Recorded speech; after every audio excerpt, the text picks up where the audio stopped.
Каспийдің арғы бетіндегі іргелес жатқан ел Ираннан тағы да тыныштық кетті. Жазда Израиль мен ақштың әскери шабуылына ұшыраған мемлекетте бір айдай толқу жүрді. Халқы көшеге шықты. Дәл жаңа жылдың қарсаңында талай кісі қаза тапты, жараланды. Себеп неде? Аятолла билігі неге қатаң шаралар қабылдады? Енді жағдай қалай болмақ? Қолдан келгенше талдап көрейік.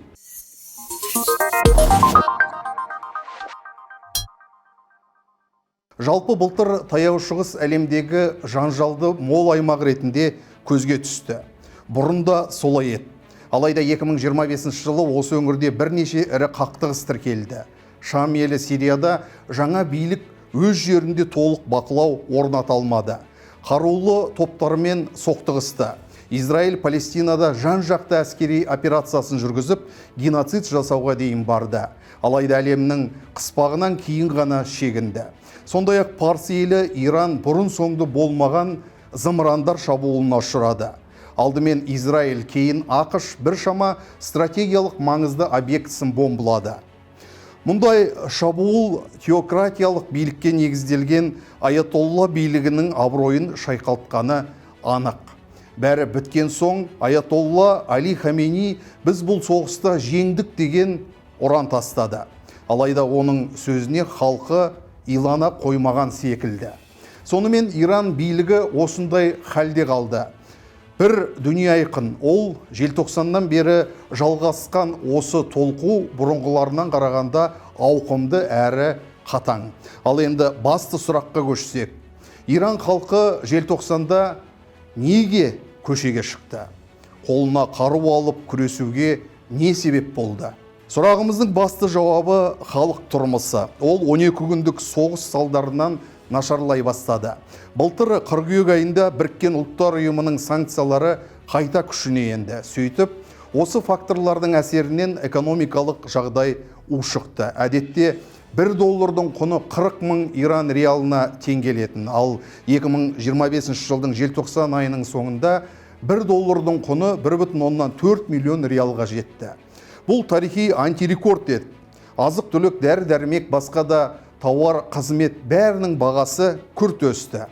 Мысалы, азық бағасы бір жылда 72%-ға, ал медициналық тауарлар 50%-ға қымбаттаған. Сөзсіз бұл халықтың шамына тиді. Осылайша Иранда соңғы 3 жылдағы ең ауқымды митинг басталды. Алдымен наразылық ретінде саудагерлер өз дүкенін жауып тастады. Орталық банк басшысы Мухаммед Фарзин қызметінен алынды, бірақ бұл еш нәрсеге әсер етпеді. Дүрбелең Тегеранның орталығындағы ұялы телефондар сатылатын 2 ірі базарда басталды. Демонстранттар үкіметке қарсы ұрандар айтты. Халықтың наразылығы біраздан соң басқа аймаққа тез тарады. Кейінірек шерулер Исфахан, Шираз және Мешхет сияқты қалаларда өтті. Кейбір өңірлерде наразылыққа ірі университеттердің студенттері де қосылды. Бастапқыда қымбатшылыққа қарсы ұйымдастырылған митингтер біртіндеп саяси сипат ала бастады.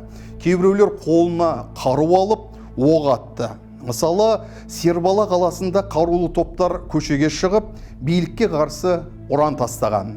Сондай-ақ суық қарумен, молотов коктейльдерімен қаруланған шағын топтар әкімшілік және қоғамдық ғимараттарға шабуылдаған. Осындай күрделі кезеңде ортаға ақш президенті Трамп килікті. Ол әлеуметтік желілерде ереуілді жалғастыра беруге шақырып, көмек жолда деп қысқа қайырды.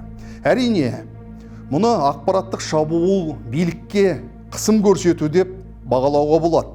Көпшілік ақш Иранның ішкі ісіне араласып мәселені әскери жолмен шешеме, сарбаздарын жолдайма деп топшылай бастады. Алайда 14 қаңтарда ол райынан қайтты. Осы тұста мына мәселеге назар аударған жөн. Ереуілшілер арасында 1979 жылы құлаған монархияны қайта қалпына келуді қолдағандар да табылды. Яғни демократиялық республика емес, нақты шах басқаратын монархия. Қазіргі діни қатаң теократиялық елде өмір сүретін халықтың бір патшаның орнына басқа патшаны қалауы шынында таң қалдырды. Дегенмен бұл таңдауды монархияны аңсаудан бұрын қазіргі режимге қарсылық белгісі деп түсінген дұрысырақ болар. Кейбір ирандықтардың шах билігін аңсауына тағы бір себеп бар. Ол революциядан кейін биліктен кеткен шахтың ұлы Реза Пехлевидің қолдауы.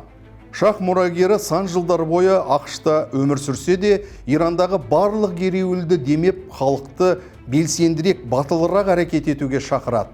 Бұл жолда сөйтті. Неге? Мақсаты біреу, еліне оралып билікке жету. Былтыр қазіргі Аятолла билігі құласа уақытша үкіметті басқаруға даярмын деген, яғни әлі де биліктен үміті мол. Жалпы Иран таяу шығыстағы бөлек ел, мұсылман болғанымен шииттік бағыт ұстанады. Сондықтан сунниттік араб елдерімен тіл табыса бермейді.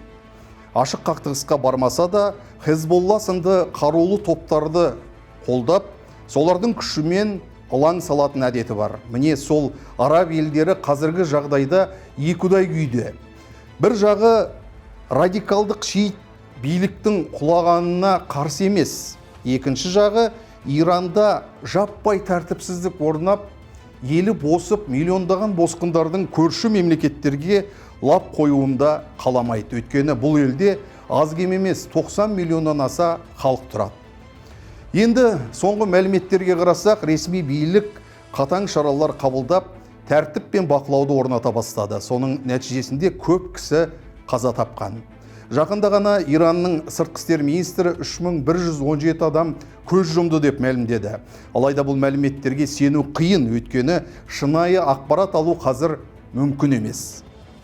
Ал енді халықаралық құқық қорғау ұйымдары, әлемдік медиа ресурстар алаңдарда, көшелерде көз жұмғандардың саны 3000-нан көп болуы мүмкін дейді. Себебі мәйітханаларда жатқан денелердің саны тым көп деп ирандықтардың жасырын түсірген видеоларын таратып жатыр. HRANA ұйымы кем дегенде 6000-ға жуық кісінің өлімі расталды деп отыр. Ал Times журналы көз жұмғандардың саны 30.000-нан асады деген ақпарат таратты. Айтпақшы, Дональд Трамп жуырда Иранға қарай ақштың әскери кемелер тобы армаданы жібергенін мәлімдеді. Қазіргі мәлімет бойынша олар Оман жағалауына жеткен. Трамп Иранды ядролық қарудан бас тартатын құжатқа қол қоюға итермелеп отыр. Иран басшылығы әлі көнбеді.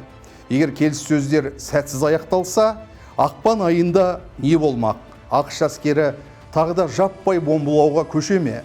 Әлде бұл жолы Аятолла билігін түпкілікті төңкеруге әрекет жасай ма? Енді оны уақыт көрсетеді.